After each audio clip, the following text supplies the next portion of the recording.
ॐ श्री गणेशाय नमः। श्री सरस्वत्यै नमः। श्री वेदव्यासाय नमः। नारायणं नमस्कृत्य नरं चैव नरोत्तमं देवीं सरस्वतीं व्यासं ततो जयमुदीरयेत्। 79-शततमोऽध्यायः।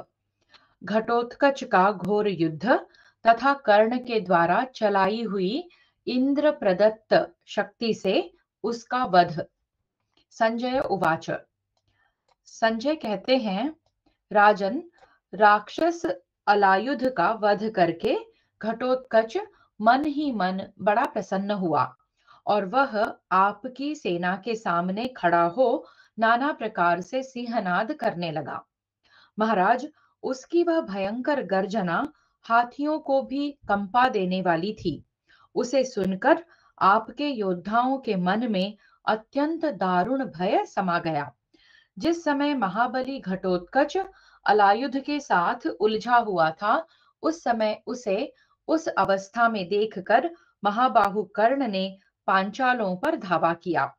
उसने पूर्णतः खींचकर छोड़े हुए झुकी हुई गांठ वाले 10-10 सुदृढ़ बाणों द्वारा धृष्टद्युम्न और शिखंडी को घायल कर दिया। तत्पश्चात उसने अच्छे अच्छे नाराजों द्वारा युधामन्यु और उत्तमौजा को तथा अनेक बाणों से उदार महारथी सात्यकी को भी कंपित कर दिया। नरेश्वर, वे सात्यकी आदि भी बाएं दाएं बाण चला रहे थे। उस समय उन सब के धनुष भी मंडलाकार ही दिखाई देते थे। उस रात्रि के समय उनकी प्रत्यंचा की टंकार तथा रथ के पहियों की घरघराहट का शब्द वर्षा काल के मेघों की गर्जना के समान भयंकर जान पड़ता था। राजन, वह संग्राम वर्षाकालीन मेघ के समान प्रतीत होता था। प्रत्यंचा की टंकार और पहियों की घरघराहट का शब्द ही उस मेघ की गर्जना के समान था। धनुष ही विद्युन मंडल के समान प्रकाशित होता था और ध्वजा का अग्रभाग ही उस मेघ का उच्चतम शिखर था तथा बाण समूहों की वृष्टि ही उसके द्वारा की जाने वाली वर्षा थी। नरेंद्र, महान पर्वत के समान शक्तिशाली एवं अविचल रहने वाले शत्रु दल संहारक सूर्यपुत्र कर्ण ने रणभूमि में उस अद्भुत बाण वर्षा को नष्ट कर दिया। तत्पश्चात आपके पुत्र के हित में तत्पर रहने वाले महामनस्वी वैकर्तन कर्ण ने समरांगण में सोने के विचित्र पंखों से युक्त एवं वज्रपात के तुल्य भयंकर तुलना रहित तीखे बाणों द्वारा शत्रुओं का संहार आरंभ किया। वैकर्तन कर्ण ने वहां शीघ्र ही कहीं किन्हीं की ध्वजा के टुकड़े टुकड़े कर दिए, किन्हीं के शरीरों को बाणों से पीड़ित करके विदीर्ण कर डाला, किन्हीं के सारथी नष्ट कर दिए और किन्हीं के घोड़े मार डाले। योद्धा लोग युद्ध में किसी तरह चैन न पाकर युधिष्ठिर की सेना में घुसने लगे। उन्हें तितर बितर और युद्ध से विमुख हुआ देख घटोत्कच को बड़ा रोष हुआ। वह सुवर्ण एवं रत्नों से जटित होने के कारण विचित्र शोभा युक्त उत्तम रथ पर आरूढ़ हो सिंह के समान गर्जना करने लगा और वैकर्तन कर्ण के पास जाकर उसे वज्रतुल्य बाणों द्वारा बींधने लगा। वे दोनों कर्णी, नाराच, शिलीमुख, नालीक, दंड, असन, वत्सदंत, वराह कर्ण, विपाठ, सींग तथा क्षुरप्रों की वर्षा करते हुए अपनी गर्जना से आकाश को गुंजाने लगे। समरांगण में बाण धाराओं से भरा हुआ आकाश उन बाणों के सुवर्णमय पंखों की तिरछी दिशा में फैलने वाली देदीप्यमान प्रभाओं से ऐसे शोभा पा रहा था मानो वह विचित्र पुष्पों वाली मनोहर मालाओं से अलंकृत हो। दोनों के ही चित्त एकाग्र थे, दोनों ही अनुपम प्रभावशाली थे और उत्तम अस्त्रों द्वारा एक दूसरे को चोट पहुंचा रहे थे। उन दोनों वीर शिरोमणियों में से कोई भी युद्ध में अपनी विशेषता न दिखा सका। सूर्यपुत्र कर्ण और भीम कुमार घटोत्कच का वह अत्यंत विचित्र एवं घमासान युद्ध आकाश में राहु और सूर्य के उन्मत्त संग्राम सा प्रतीत होता था। उसकी कहीं तुलना नहीं थी। शस्त्रों के प्रहार से वह बड़ा भयंकर जान पड़ता था। संजय उवाच। संजय कहते हैं, राजन, जब अस्त्रवेत्ताओं में श्रेष्ठ कर्ण घटोत्कच घटोत्कच से अपनी विशेषता न दिखा सका, तब उसने एक भयंकर अस्त्र प्रकट किया। उस अस्त्र के द्वारा उसने घटोत्कच के रथ को घोड़े और सारथी सहित नष्ट कर दिया। रथहीन होने पर घटोत्कच शीघ्र ही वहां से अदृश्य हो गया। धृतराष्ट्र उवाच। धृतराष्ट्र ने पूछा, संजय, बताओ, माया युद्ध करने वाले उस राक्षस के तत्काल अदृश्य हो जाने पर मेरे पुत्रों ने क्या सोचा और क्या किया? संजय उवाच। संजय ने कहा, महाराज, राक्षस राज घटोत्कच को अदृश्य हुआ जानकर समस्त कौरव योद्धा चिल्ला चिल्ला कर कहने लगे, माया द्वारा युद्ध करने वाला यह निशाचर जब रणभूमि में स्वयं दिखाई ही नहीं देता है, तब कर्ण को कैसे नहीं मार डालेगा। तब शीघ्रता पूर्वक विचित्र रीति से अस्त्र युद्ध करने वाले कर्ण ने अपने बाणों के समूह से संपूर्ण दिशाओं को ढक दिया। उस समय बाणों से आकाश में अंधेरा छा गया था, तो भी वहां कोई प्राणी ऊपर से मर कर गिरा नहीं। सूतपुत्र कर्ण जब शीघ्रता पूर्वक बाणों द्वारा समूचे आकाश को आच्छादित कर रहा था, उस समय यह नहीं दिखाई देता था कि वह कब अपने हाथ की उंगलियों से तरकस को छूता है, कब बाण निकालता है और कब उसे धनुष पर रखता है। तदनंतर हमने अंतरिक्ष में उस राक्षस द्वारा रची गई घोर, दारुण एवं भयंकर माया देखी। पहले तो वह लाल रंग के बादलों के रूप में प्रकाशित हुई, फिर आग की भयंकर लपटों के समान प्रज्वलित हो उठी। कौरवराज, तत्पश्चात उससे बिजलियां प्रकट हुईं और जलती हुई उल्काएं गिरने लगी। साथ ही हजारों दुंदुभियों के बजने के समान बड़ी भयानक आवाज होने लगी। फिर उससे सोने के पंख वाले बाण गिरने लगे। शक्ति, रुष्टि, प्रास, मुसल आदि आयुध, फरसे, तेल में साफ किए गए खड्ग, चमचमाती हुई धार वाले तोमर, पट्टिश, तेजस्वी परिघ, लोहे से बंधी हुई विचित्र गदा, तीखी धार वाले शूल, सोने के पत्र से मढ़ी गई भारी गदाएं और शतघ्नियां चारों ओर प्रकट होने लगी। जहां तहां हजारों बड़ी बड़ी शिलाएं गिरने लगी, बिजलियों सहित वज्र पड़ने लगे और अग्नि के समान दीप्तिमान कितने ही चक्रों तथा सैकड़ों छुरों का प्रादुर्भाव होने लगा। शक्ति, प्रस्तर, फरसे, प्रास, खड्ग, वज्र, बिजली और मुदगरों की गिरती हुई उस ज्वालापूर्ण विशाल वर्षा को कर्ण अपने बाण समूहों द्वारा नष्ट न कर सका। बाणों से घायल होकर गिरते हुए घोड़ों, वज्र से आहत होकर धराशायी होते हुए हाथियों तथा शिलाओं की मार खाकर गिरते हुए महारथियों का महान आर्तनाद वहां सुनाई देता था।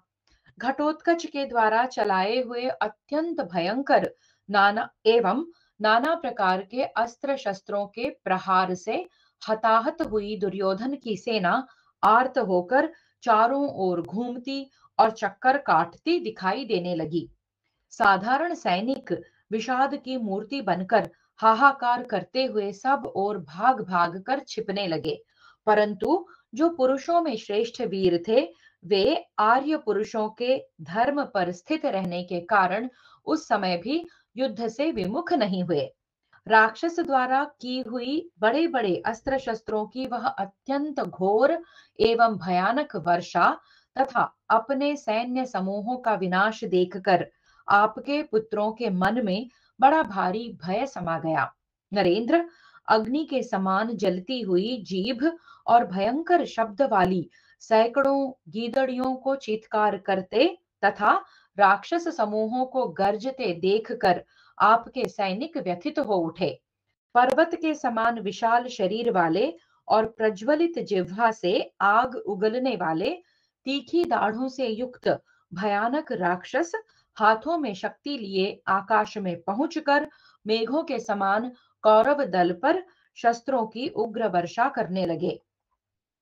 उन निशाचरों के बरसाए हुए बाण, शक्ति, शूल, गदा, उग्र प्रज्वलित परिघ, वज्र, पिनाक, बिजली, शतघ्नि और चक्र आदि अस्त्र शस्त्रों के प्रहारों से रौंदे गए कौरव योद्धा मर मर कर पृथ्वी पर गिरने लगे। राजन, वे राक्षस आपके पुत्र की सेना पर लगातार शूल, भुशुंडी, पत्थरों के गोले, शतघ्नि और लोहे के पत्रों से मढ़े गए स्थूणाकार शस्त्र बरसाने लगे। इससे आपके सैनिकों पर भयंकर मोह छा गया। स्थूणाकार का मतलब है खंबे के समान आकृति वाले। उस समय पत्थरों की मार से आपके शूरवीरों के मस्तक कुचल गए थे, अंग भंग हो गए थे, उनकी आंतें बाहर निकलकर बिखर गई थी और इस अवस्था में वे वहां पृथ्वी पर पड़े हुए थे। घोड़ों के टुकड़े टुकड़े हो गए थे, हाथियों के सारे अंग कुचल गए थे और रथ चूर चूर हो गए थे। इस प्रकार बड़ी भारी शस्त्र वर्षा करते हुए वे निशाचर इस भूतल पर भयंकर रूप धारण करके प्रकट हुए थे। घटोत्कच की माया से उनकी सृष्टि हुई थी। वे डरे हुए तथा प्राणों की भिक्षा मांगते हुए को भी नहीं छोड़ते थे। कौरव वीरों का विनाश करने वाला वह घोर संग्राम मानो क्षत्रियों का अंत करने के लिए साक्षात काल द्वारा उपस्थित किया गया था। उसमें विद्यमान सभी कौरव योद्धा हतोत्साह हो निम्नांकित रूप से चीखते चिल्लाते हुए सहसा भाग चले। कौरवों, भागो भागो, अब किसी तरह यह सेना बच नहीं सकती। पांडवों के लिए इंद्र सहित संपूर्ण देवता हमें आकर मार रहे हैं। इस प्रकार उस समर सागर में डूबते हुए कौरव सैनिकों के लिए सूतपुत्र कर्ण द्वीप के समान आश्रयदाता बन गया। उस घमासान युद्ध के आरंभ होने पर जब कौरव सेना भाग कर छिप गई और सैनिकों के विभाग लुप्त हो गए, उस समय कौरव अथवा पांडव योद्धा पहचाने नहीं जाते थे। उस मर्यादा रहित और भयंकर युद्ध में जब भगदड़ पड़ गई, उस समय भागे हुए सैनिक सारी दिशाओं को सूनी देखते थे। राजन, वहां लोगों को एकमात्र कर्ण ही उस शस्त्र वर्षा को छाती पर झेलता हुआ दिखाई दिया। तदनंतर राक्षस की दिव्य माया के साथ युद्ध करते हुए लज्जाशील सूतपुत्र कर्ण ने आकाश को अपने बाणों से ढक दिया और युद्ध में वह श्रेष्ठ वीरोचित दुष्कर कर्म करता हुआ भी मोह के वशीभूत नहीं हुआ। राजन, तब सिंध और बालीक देश के योद्धा युद्ध स्थल में राक्षस की विजय देखकर भी कर्ण के मोहित न होने की भूरी भूरी प्रशंसा करते हुए उसकी ओर भयभीत होकर देखने लगे। इसी समय घटोत्कच ने एक शतघ्नि छोड़ी जिसमें पहिए लगे हुए थे। उस शतघ्नि ने कर्ण के चारों घोड़ों को एक साथ ही मार डाला। उन घोड़ों ने प्राण शून्य होकर धरती पर घुटने टेक दिए। उनके दांत, नेत्र और जीभें बाहर निकल आई थी। तब कर्ण उस अश्वहीन रथ से उतरकर मन को एकाग्र करके कुछ सोचने लगा। उस समय सारे कौरव सैनिक भाग रहे थे। उसके दिव्यास्त्र भी घटोत्कच की माया से नष्ट होते जा रहे थे, तो भी वह समयोचित कर्तव्य का चिंतन करता हुआ मोह में नहीं पड़ा। तत्पश्चात राक्षस की उस भयंकर माया को देखकर सभी कौरव कर्ण से इस प्रकार बोले, कर्ण, तुम आज इंद्र की दी हुई शक्ति से तुरंत इस राक्षस को मार डालो, नहीं तो ये धृतराष्ट्र के पुत्र और कौरव नष्ट होते जा रहे हैं। भीमसेन और अर्जुन हमारा क्या कर लेंगे? आधी रात के समय संताप देने वाले इस पापी राक्षस को मार डालो। हम में से जो भी इस भयानक संग्राम से छुटकारा पाएगा, वही सेना सहित पांडवों के साथ युद्ध करेगा। इसलिए तुम इंद्र की दी हुई शक्ति से इस घोर रूपधारी राक्षस को मार डालो। कर्ण, कहीं ऐसा न हो कि ये इंद्र के समान पराक्रमी समस्त कौरव रात्रि युद्ध में अपने योद्धाओं के साथ नष्ट हो जाएं। राजन, निशीथ काल में राक्षस के प्रहार से घायल होते हुए कर्ण ने अपनी सेना को भयभीत देख कौरवों का महान आर्तनाद सुनकर घटोत्कच पर शक्ति छोड़ने का निश्चय कर लिया। क्रोध में भरे हुए सिंह के समान अत्यंत अमर्षशील कर्ण रणभूमि में घटोत्कच द्वारा अपने अस्त्रों का प्रतिघात न सह सका। उसने उस राक्षस का वध करने की इच्छा से श्रेष्ठ एवं असह्य वैजयंती नामक शक्ति को हाथ में लिया। राजन, जिसे उसने युद्ध में अर्जुन का वध करने के लिए कितने ही वर्षों से सत्कार पूर्वक रख छोड़ा था, जिस श्रेष्ठ शक्ति को इंद्र ने सूतपुत्र कर्ण के हाथ में उसके दोनों कुंडलों के बदले में दिया था, जो सबको चाट जाने के लिए उद्यत हुई यमराज के जिह्वा के समान जान पड़ती थी, तथा जो मृत्यु की सगी बहन एवं जलती हुई उल्का के समान प्रतीत होती थी, उसी पाशों से युक्त प्रज्वलित दिव्य शक्ति को सूर्यपुत्र कर्ण ने राक्षस घटोत्कच पर चला दिया। राजन, दूसरे के शरीर को विदीर्ण कर डालने वाली उस उत्तम एवं प्रज्वलित शक्ति को कर्ण के हाथ में देखकर भयभीत हुआ राक्षस घटोत्कच अपने शरीर को विंध्य पर्वत के समान विशाल बनाकर भागा। नरेंद्र, कर्ण के हाथ में उस शक्ति को स्थित देख आकाश के प्राणी भय से कोलाहल करने लगे। राजन, उस समय भयंकर आंधी चलने लगी और घोर गड़गड़ाहट के साथ पृथ्वी पर वज्रपात हुआ। वह प्रज्वलित शक्ति राक्षस घटोत्कच की उस माया को भस्म करके उसके वक्षस्थल को गहराई तक चीर कर रात्रि के समय प्रकाशित होती हुई ऊपर को चली गई और नक्षत्रों में जाकर विलीन हो गई। घटोत्कच का शरीर पहले से ही दिव्य दिव्य नाग, मनुष्य और राक्षस संबंधी नाना प्रकार के अस्त्र समूहों द्वारा छिन्न भिन्न हो गया था। वह विविध प्रकार से भयंकर आर्तनाद करता हुआ इंद्र शक्ति के प्रभाव से अपने प्यारे प्राणों से वंचित हो गया। राजन, मरते समय उसने शत्रुओं का संहार करने के लिए यह दूसरा विचित्र एवं आश्चर्य युक्त कर्म किया।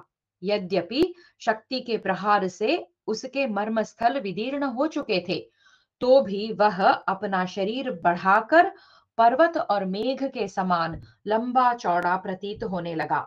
इस प्रकार विशाल रूप धारण करके विदीर्ण शरीर वाला राक्षस राज घटोत्कच नीचे सिर करके प्राण शून्य हो आकाश से पृथ्वी पर गिर पड़ा।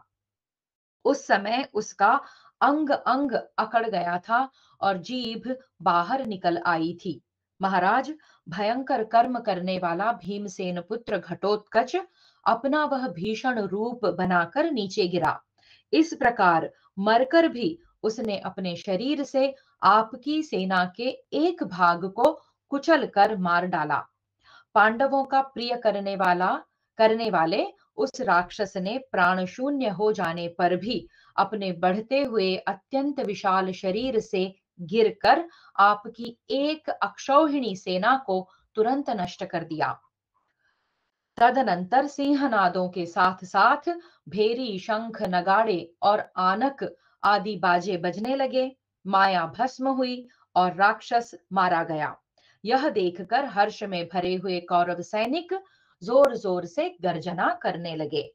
तत्पश्चात जैसे वृत्रासुर का वध होने पर देवताओं ने इंद्र का सत्कार किया था, उसी प्रकार कौरवों से पूजित होते हुए कर्ण ने आपके पुत्र के रथ पर आरूढ़ हो बड़े हर्ष के साथ अपनी उस सेना में प्रवेश किया। इस प्रकार श्री महाभारत द्रोण पर्व के अंतर्गत घटोत्कच वध पर्व में रात्रि युद्ध के समय घटोत्कच का वध विषयक 179वां अध्याय पूरा हुआ। अशीत्यधिकशततमोऽध्यायः। घटोत्कच के वध से पांडवों का शोक तथा श्री कृष्ण की प्रसन्नता और उसका कारण। संजय उवाच। संजय कहते हैं, राजन, जैसे पर्वत ढह गया हो, उसी प्रकार हिडिंबा कुमार घटोत्कच को मारा गया देख समस्त पांडवों के नेत्रों में शोक के आंसू भर आए। परंतु वसुदेव नंदन भगवान श्री कृष्ण बड़े हर्ष में मग्न होकर सिंहनाद करने लगे। उन्होंने अर्जुन को छाती से लगा लिया। वे बड़े जोर से गर्जना करके घोड़ों की रास रोक कर हवा के हिलाए हुए वृक्ष के समान हर्ष से झूम कर नाचने लगे। तत्पश्चात पुनः अर्जुन को हृदय से लगाकर बारंबार उनकी पीठ ठोक कर रथ के पिछले भाग में बैठे हुए बुद्धिमान भगवान श्री कृष्ण फिर जोर जोर से गर्जना करने लगे।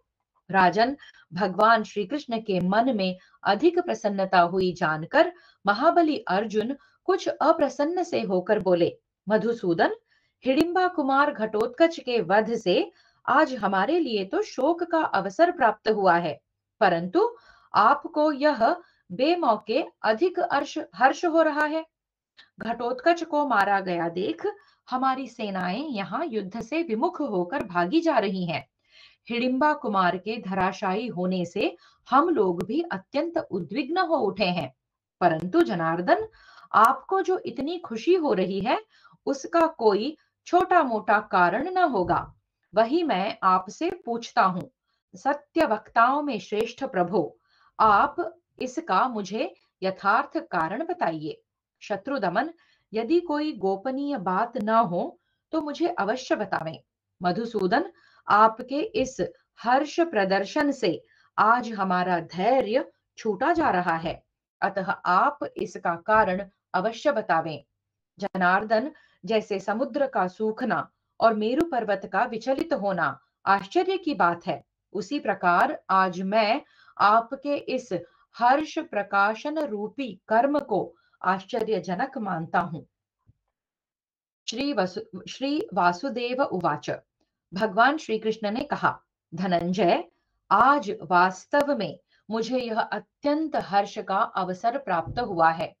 इसका क्या कारण है, यह तुम मुझसे सुनो।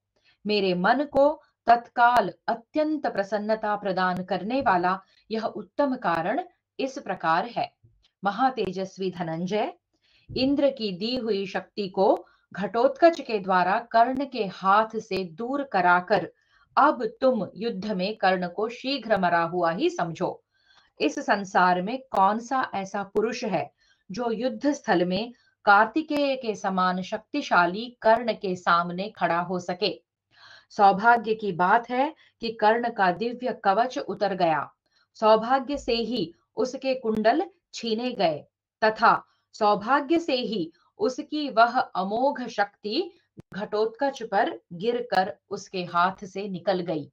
यदि कर्ण कवच और कुंडलों से संपन्न होता तो वह अकेला ही रणभूमि में देवताओं सहित तीनों लोकों को जीत सकता था।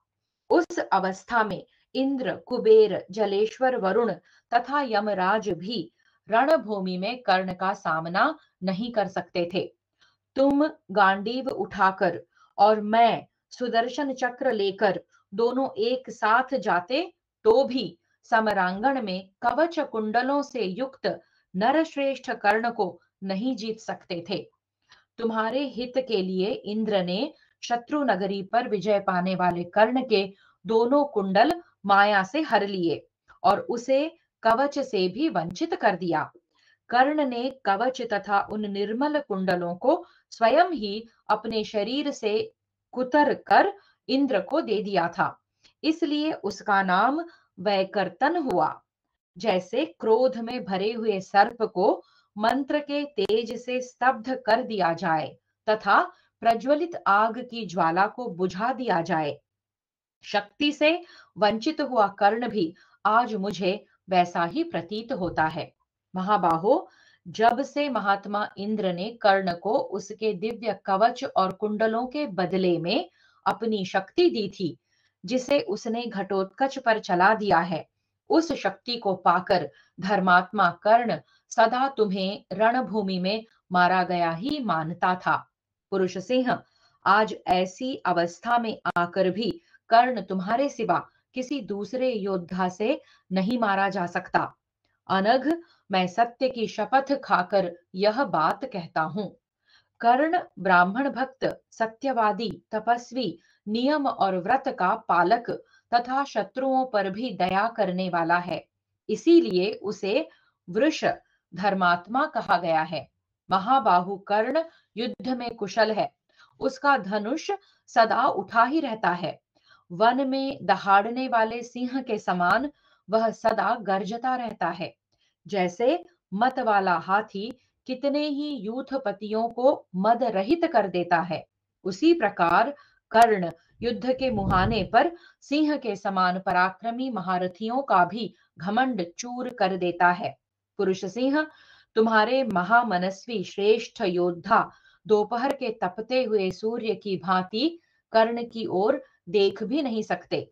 जैसे शरद ऋतु के निर्मल आकाश में सूर्य अपनी सहस्रों किरणें बिखेरता है, उसी प्रकार कर्ण युद्ध में अपने बाणों का जाल सा बिछा देता है। जैसे वर्षा काल में बरसने वाला मेघ पानी की धारा गिराता है, उसी प्रकार दिव्यास्त्र रूपी जल प्रदान करने वाला कर्ण रूपी मेघ बारंबार बाण धारा की वर्षा करता रहता है। चारों ओर बाणों की वृष्टि करके शत्रुओं के शरीरों से रक्त और मांस बहाने वाले देवता भी कर्ण को परास्त नहीं कर सकते। पांडुनंदन, कर्ण कवच और कुंडल से हीन तथा इंद्र की दी हुई शक्ति से शून्य होकर अब साधारण मनुष्य के समान हो गया है। इतने पर भी उसके वध का एक ही उपाय है। कोई छिद्र प्राप्त होने पर जब वह असावधान हो, तुम्हारे साथ युद्ध होते समय जब कर्ण के रथ का पहिया शापवश धरती में धंस जाए और वह संकट में पड़ जाए, उस समय तुम पूर्ण सावधान हो मेरे संकेत पर ध्यान देकर उसे पहले ही मार डालना। अन्यथा जब वह युद्ध के लिए अस्त्र उठा लेगा, उस समय उस अजेय वीर कर्ण को त्रिलोकी के एकमात्र शूरवीर वज्रधारी इंद्र भी नहीं मार सकेंगे। मगध राज जरासंध, महामनस्वी चेदिराज शिशुपाल और निषाद जातीय महाबाहु एकलव्य, इन सब को मैंने ही तुम्हारे हित के लिए विभिन्न उपायों द्वारा एक एक करके मार डाला है। इनके सिवा हिडिंब, किरमीर और बक आदि दूसरे दूसरे राक्षस राज, शत्रु दल का संहार करने वाला अलायुध और भयंकर कर्म करने वाला वेगशाली घटोत्कच भी तुम्हारे हित के लिए ही मारे और मरवाए गए हैं। इस प्रकार श्री महाभारत द्रोण पर्व के अंतर्गत घटोत्कच वध पर्व में रात्रि युद्ध के समय घटोत्कच का वध होने पर श्री कृष्ण का हर्ष विषयक 180वां अध्याय पूरा हुआ। 81 भगवान श्री कृष्ण का अर्जुन को जरासंध आदि धर्मद्रोहियों के वध करने का कारण बताना। अर्जुन उवाच, अर्जुन ने पूछा, जनार्दन, आपने हम लोगों के हित के लिए कैसे किन किन उपायों से जरासंध आदि राजाओं का वध कराया है। श्री वासुदेव उवाच, भगवान श्री कृष्ण ने कहा, अर्जुन, जरासंध, शिशुपाल और महाबली एकलव्य यदि ये पहले ही मारे न गए होते तो इस समय बड़े भयंकर सिद्ध होते। दुर्योधन उन श्रेष्ठ रथियों से अपनी सहायता के लिए अवश्य प्रार्थना करता और वे हमसे सर्वदा द्वेष रखने के कारण निश्चय ही कौरवों का पक्ष लेते। वे वीर महाधनुर्धर, अस्त्र विद्या के ज्ञाता तथा दृढ़ता पूर्वक युद्ध करने वाले थे। अतः दुर्योधन की सारी सेना की देवताओं के समान रक्षा कर सकते थे। सूतपुत्र कर्ण, जरासंध, चेदिराज शिशुपाल और निषाद नंदन एकलव्य, ये चारों मिलकर यदि दुर्योधन का पक्ष लेते तो इस पृथ्वी को अवश्य ही जीत लेते। धनंजय, वे जिन उपायों से मारे गए हैं उन्हें बतलाता हूँ, मुझसे सुनो। बिना उपाय किए तो उन्हें युद्ध में देवता भी नहीं जीत सकते थे। कुंती नंदन, उनमें से अलग अलग एक एक वीर ऐसा था जो लोकपालों से सुरक्षित समस्त देव सेना के साथ समरांगण में अकेला ही युद्ध कर सकता था। एक समय की बात है, रोहिणी नंदन बलराम जी ने युद्ध में जरासंध को पछाड़ दिया था। इससे कुपित होकर जरासंध ने हम लोगों के वध के लिए अपनी सर्वघातिनी गदा का प्रहार किया। अग्नि के समान प्रज्वलित वह गदा इंद्र के चलाए हुए वज्र की भांति आकाश में सीमांत रेखा सी बनाती हुई वहां गिरती दिखाई दी। वहां गिरती हुई उस गदा को देखते ही उसके प्रतिघात यानी निवारण के लिए रोहिणी नंदन बलराम जी ने स्थूणाकर्ण नामक अस्त्र का प्रयोग किया। उस अस्त्र के वेग से प्रतिहत होकर वह गदा पृथ्वी देवी को विदीर्ण करती और पर्वतों को कंपाती हुई सी भूतल पर गिर पड़ी। जिस स्थान पर गदा गिरी वहां उत्तम बल पराक्रम से संपन्न जरा नामक एक भयंकर राक्षसी रहती थी। उसी ने जन्म के पश्चात शत्रुदमन जरासंध के शरीर को जोड़ा था। उसका आधा आधा शरीर अलग अलग दो माताओं के पेट से पैदा हुआ था। जरा ने उसे जोड़ा था, इसीलिए उसका नाम जरासंध हुआ। पार्थ, भूमि के भीतर रहने वाली वह राक्षसी उस गदा से तथा स्थूणाकर्ण नामक अस्त्र के आघात से पुत्र और बंधु बांधवों सहित मारी गई। धनंजय, उस महासमर में जरासंध बिना गदा के हो गया था, इसीलिए तुम्हारे देखते देखते भीमसेन ने उसे मार डाला। नरश्रेष्ठ, यदि प्रतापी जरासंध के हाथ में वह गदा होती तो इंद्र सहित संपूर्ण देवता भी उसे युद्ध में मार नहीं सकते थे। तुम्हारे हित के लिए ही द्रोणाचार्य ने सत्य पराक्रमी एकलव्य का आचार्यत्व करके छल पूर्वक उसका अंगूठा कटवा दिया था। सुदृढ़ पराक्रम से संपन्न अत्यंत अभिमानी एकलव्य जब हाथों में दस्ताने पहनकर वन में विचरता, उस समय दूसरे परशुराम के समान जान पड़ता था। कुंती कुमार, यदि एकलव्य का अंगूठा सुरक्षित होता तो देवता, दानव, राक्षस और नाग ये सब मिलकर भी युद्ध में उसे कभी परास्त नहीं कर सकते थे। फिर कोई मनुष्य मात्र तो उसकी ओर देख ही कैसे सकता था। उसकी मुट्ठी मजबूत थी। वह अस्त्र विद्या का विद्वान था और सदा दिन रात बाण चलाने का अभ्यास करता था।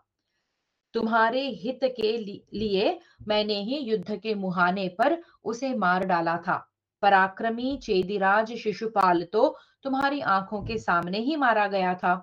वह भी संग्राम में संपूर्ण देवताओं और असुरों द्वारा जीता नहीं जा सकता था। नर व्याघ्र, मैं संपूर्ण लोकों के हित के लिए और शिशुपाल एवं अन्य देवद्रोहियों का वध करने के लिए ही तुम्हारे साथ इस जगत में अवतीर्ण हुआ हूं। हिडिंब, वक और किरमीर ये रावण के समान बलवान थे और ब्राह्मणों तथा यज्ञों का विनाश किया करते थे। इन तीनों को भीमसेन ने मार गिराया है। मायावी अलायुध घटोत्कच के हाथ से मारा गया है और घटोत्कच को भी मैंने ही युक्ति लगाकर कर्ण की चलाई हुई शक्ति से मरवा दिया है। यदि महासमर में कर्ण अपनी शक्ति द्वारा भीमसेन पुत्र घटोत्कच को नहीं मारता तो एक दिन मुझे उसका वध करना पड़ता। तुम लोगों का प्रिय करने की इच्छा से ही मैंने इसे पहले नहीं मारा था। यह ब्राह्मणों और यज्ञों से द्वेष रखने वाला तथा धर्म का लोप करने वाला पापात्मा राक्षस था, इसीलिए इसे मरवा दिया है। निष्पाप पांडुनंदन, इसी उपाय से मैंने इंद्र की दी हुई शक्ति भी कर्ण के हाथ से दूर कर दी है। धर्म का लोप करने वाले सभी प्राणी मेरे वध्य हैं। धर्म की स्थापना के लिए ही मैंने यह अटल प्रतिज्ञा कर रखी है। मैं तुमसे सत्य की शपथ खाकर कहता हूं, जहां वेद, सत्य, दम, शौच, धर्म, लज्जा, श्री, धृति और क्षमा का निवास है, वहीं मैं सदा सुखपूर्वक रहता हूं। तुम्हें वैकर्तन कर्ण के विषय में चिंता करने की आवश्यकता नहीं है। मैं तुम्हें ऐसा उपाय बताऊंगा जिससे तुम उसका सामना कर सकोगे। पांडुनंदन, युद्ध में दुर्योधन का भी वध भीमसेन करेंगे। उसके वध का उपाय भी मैं तुम्हें बताऊंगा। शत्रुओं की सेना में यह भयंकर गर्जना का शब्द बढ़ता जा रहा है और तुम्हारे सैनिक दसों दिशाओं में भाग रहे हैं। कौरवों का निशाना अचूक हो रहा है। वे तुम्हारी सेना का विनाश कर रहे हैं। इधर ये योद्धाओं में श्रेष्ठ द्रोणाचार्य तुम्हारे सैनिकों को दग्ध किए देते हैं। इस प्रकार श्री महाभारत द्रोण पर्व के अंतर्गत घटोत्कच वध पर्व में रात्रि युद्ध के समय श्री कृष्ण का कथन विषयक 181वां अध्याय पूरा हुआ। द्वयशीत्यधिक शततमोऽध्यायः। कर्ण ने अर्जुन पर शक्ति क्यों नहीं छोड़ी? इसके उत्तर में संजय का धृतराष्ट्र से और श्री कृष्ण का सात्यकी से रहस्य युक्त कथन। धृतराष्ट्र उवाच। धृतराष्ट्र ने पूछा, संजय, कर्ण के पास जो शक्ति थी वह यदि एक ही वीर का वध करके निष्फल हो जाने वाली थी, तो उसने सबको छोड़कर अर्जुन पर ही उसका प्रहार क्यों नहीं किया? अर्जुन के मारे जाने पर समस्त सृंजय और पांडव अपने आप नष्ट हो जाते। अतः एक वीर अर्जुन का ही वध करके उसने युद्ध में क्यों नहीं विजय प्राप्त की? अर्जुन का तो यह महान व्रत ही है कि युद्ध में किसी के बुलाने पर मैं पीछे नहीं लौट सकता। ऐसी दशा में सूतपुत्र कर्ण को स्वयं ही अर्जुन की खोज करनी चाहिए थी। संजय, इस प्रकार अर्जुन को द्वैरथ युद्ध में लाकर धर्मात्मा कर्ण ने इंद्र की दी हुई शक्ति से उन्हें क्यों नहीं मार डाला? यह मुझे बताओ। निश्चय ही मेरा पुत्र दुर्योधन बुद्धिहीन और असहाय है। शत्रुओं ने उसे ठग लिया। अब वह पापी अपने शत्रुओं पर कैसे विजय पा सकता है? जो इसकी सबसे बड़ी शक्ति और विजय का आधार स्तंभ थी, उस दिव्य शक्ति को घटोत्कच पर चलवाकर श्री कृष्ण ने व्यर्थ कर दिया। जैसे कोई बलवान पुरुष लुंजे यानी टूटे के हाथ का फल छीन ले, उसी प्रकार श्री कृष्ण ने उस अमोघ शक्ति को घटोत्कच पर चलवाकर अन्यत्र के लिए निष्फल कर दिया। विद्वन, जैसे सुअर और कुत्ते के आपस में लड़ने पर उन दोनों में से किसी की भी मृत्यु हो जाए तो चांडालों को लाभ ही होता है, उसी प्रकार कर्ण और घटोत्कच के युद्ध में मैं वसुदेव नंदन श्री कृष्ण का ही लाभ हुआ मानता हूँ। घटोत्कच यदि कर्ण को मार देगा तो पांडवों को बहुत बड़ा लाभ होगा, और यदि वैकर्तन कर्ण घटोत्कच को मार डालेगा तो भी इंद्र की दी हुई शक्ति का नाश हो जाने से उनका ही प्रयोजन सिद्ध होगा। मनुष्यों में सिंह के समान पराक्रमी बुद्धिमान वसुदेव नंदन श्री कृष्ण ने अपनी बुद्धि से यही सोचकर पांडवों का प्रिय तथा हित करते हुए युद्ध में सूतपुत्र कर्ण के द्वारा घटोत्कच को मरवा दिया। संजय उवाच। संजय ने कहा, राजन, कर्ण भी उस शक्ति से अर्जुन का ही वध करना चाहता था। उसके इस अभिप्राय को जानकर परम बुद्धिमान मधुसूदन भगवान श्री कृष्ण ने उस अमोघ शक्ति को नष्ट करने के लिए ही कर्ण के साथ द्वैरथ युद्ध में उस समय महापराक्रमी राक्षस राज घटोत्कच को लगाया। महाराज, यह सब आपकी कुमंत्रणा का ही फल है। कुरुश्रेष्ठ, यदि श्री कृष्ण महारथी कर्ण से कुंती कुमार अर्जुन की रक्षा न करते तो हम लोग उसी समय कृतकार्य हो गए होते। महाराज धृतराष्ट्र, यदि योगेश्वर भगवान श्री कृष्ण न हो तो अर्जुन घोड़े, ध्वज और रथ सहित निश्चय ही युद्ध में धराशायी हो जाएं। राजन, नाना प्रकार के विभिन्न उपायों से श्री कृष्ण द्वारा सुरक्षित रहकर ही अर्जुन सम्मुख युद्ध में शत्रुओं पर विजय पाते हैं।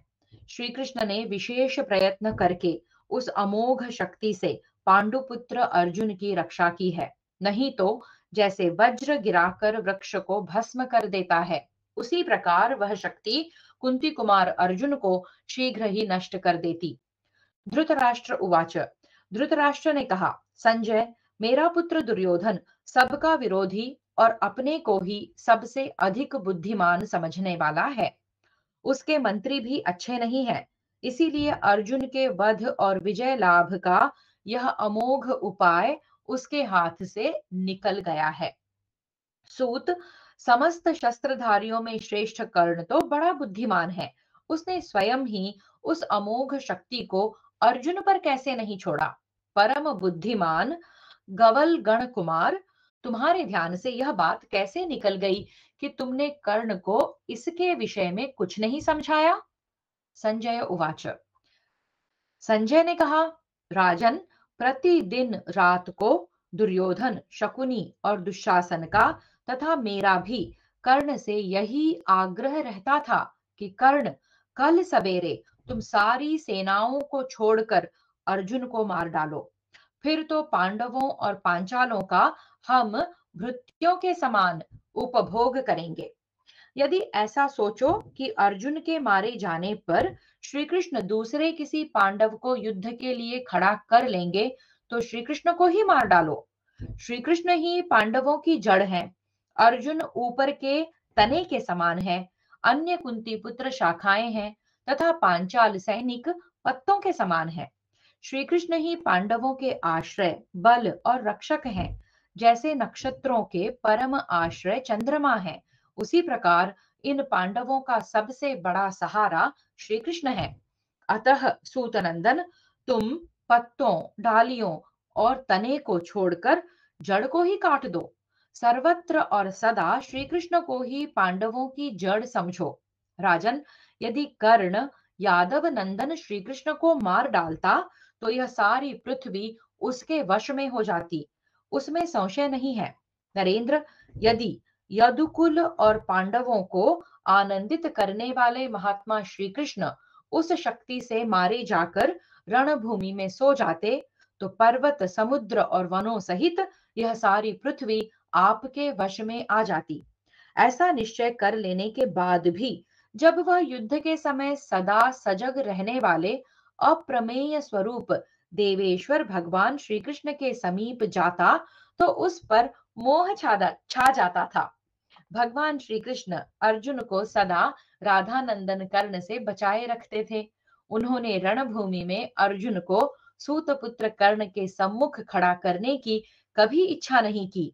प्रभो, अपनी महिमा से कभी च्युत न होने वाले भगवान श्री कृष्ण अन्यान्य महारथियों को कर्ण के पास इसलिए भेजा करते थे कि किसी प्रकार उस अमोघ शक्ति को व्यर्थ कर दूं। राजन, जो महामनस्वी पुरुषोत्तम भगवान श्री कृष्ण कर्ण से अर्जुन की इस प्रकार रक्षा करते हैं, वे अपनी रक्षा कैसे नहीं करेंगे। मैं भली भांति सोच विचार कर देखता हूं, तो तीनों लोकों में कोई ऐसा वीर उपलब्ध नहीं होता जो शत्रुओं का दमन करने वाले चक्रधारी भगवान श्री कृष्ण को जीत सके। तदनंतर रथियों में सिंह के समान शूरवीर, सत्य पराक्रमी महारथी सात्यकी ने महाबाहु श्री कृष्ण से कर्ण के विषय में इस प्रकार प्रश्न किया। प्रभो, कर्ण को उस शक्ति के प्रभाव पर विश्वास तो था ही, वह अमित पराक्रम कर दिखाने वाली दिव्य शक्ति उसके हाथ में मौजूद भी थी। तथापि सूतपुत्र ने अर्जुन पर उसका प्रयोग कैसे नहीं किया। श्री वासुदेव उवाच। भगवान श्री कृष्ण बोले, सात्यके, दुशासन, कर्ण, शकुनी और जयद्रथ ये दुर्योधन को आगे रखकर सदा गुप्त मंत्रणा करते और कर्ण को यह सलाह देते थे कि रणभूमि में अनंत पराक्रम प्रकट करने वाले विजयी वीरों में श्रेष्ठ महाधनुर्धर कर्ण, तुम कुंती पुत्र महारथी अर्जुन को छोड़कर दूसरे किसी पर इस शक्ति को न छोड़ना, क्योंकि देवताओं में इंद्र के समान उन पांडवों में अर्जुन ही सबसे अधिक यशस्वी हैं। अर्जुन के मारे जाने पर सृंजयों सहित पांडव मुख स्वरूप अग्नि से हीन देवताओं के समान मृत प्राय हो जाएंगे। शिनि प्रवर कर्ण ने वैसा ही करने की उनके सामने प्रतिज्ञा भी की थी। कर्ण के हृदय में नित्य निरंतर गांडीवधारी अर्जुन के वध का संकल्प उठता रहता था। योद्धाओं में श्रेष्ठ सात्यकी, परंतु मैं ही राधा पुत्र कर्ण को मोहित किए रहता था। इसीलिए श्वेतवाहन अर्जुन पर उसने वह शक्ति नहीं छोड़ी। वीरवर, वह शक्ति अर्जुन के लिए मृत्यु स्वरूप है। इस चिंता में निरंतर डूबे रहने के कारण न तो मुझे नींद आती थी और न मेरे मन में कभी हर्ष का उदय होता था। शिनी वंश शिरोमणे, वह शक्ति घटोत्कच पर छोड़ दी गई। यह देखकर आज मैं यह समझता हूं कि अर्जुन मौत के मुख से निकल आए हैं। मुझे युद्ध में अर्जुन की रक्षा जितनी आवश्यक प्रतीत होती है, उतनी पिता माता तुम जैसे भाइयों तथा अपने प्राणों की रक्षा भी नहीं प्रतीत होती। सात्यके, तीनों लोकों के राज्य से भी बढ़कर यदि कोई अत्यंत दुर्लभ वस्तु हो तो उसे भी मैं कुंती नंदन अर्जुन के बिना नहीं पाना चाहता। युयुधान, इसीलिए जैसे कोई मरकर लौट आया हो, उसी प्रकार कुंती पुत्र अर्जुन को देखकर आज मुझे बड़ा भारी हर्ष हुआ था। इसी उद्देश्य से मैंने युद्ध में कर्ण का सामना करने के लिए उस राक्षस को भेजा था। उसके सिवा दूसरा कोई रात्रि के समय समरांगण में कर्ण को पीड़ित नहीं कर सकता था। संजय उवाच, संजय कहते हैं, महाराज, इस प्रकार अर्जुन के हित में संलग्न और उनके प्रिय साधने में निरंतर तत्पर रहने वाले भगवान देवकी नंदन ने उस समय सात्यकी से यह बात कही थी। इस प्रकार श्री महाभारत द्रोण पर्व के अंतर्गत घटोत्कच वध पर्व में रात्रि युद्ध के समय श्री कृष्ण वाक्य विषयक 182वां अध्याय पूरा हुआ। हरि ओम। श्री कृष्णार्पणमस्तु।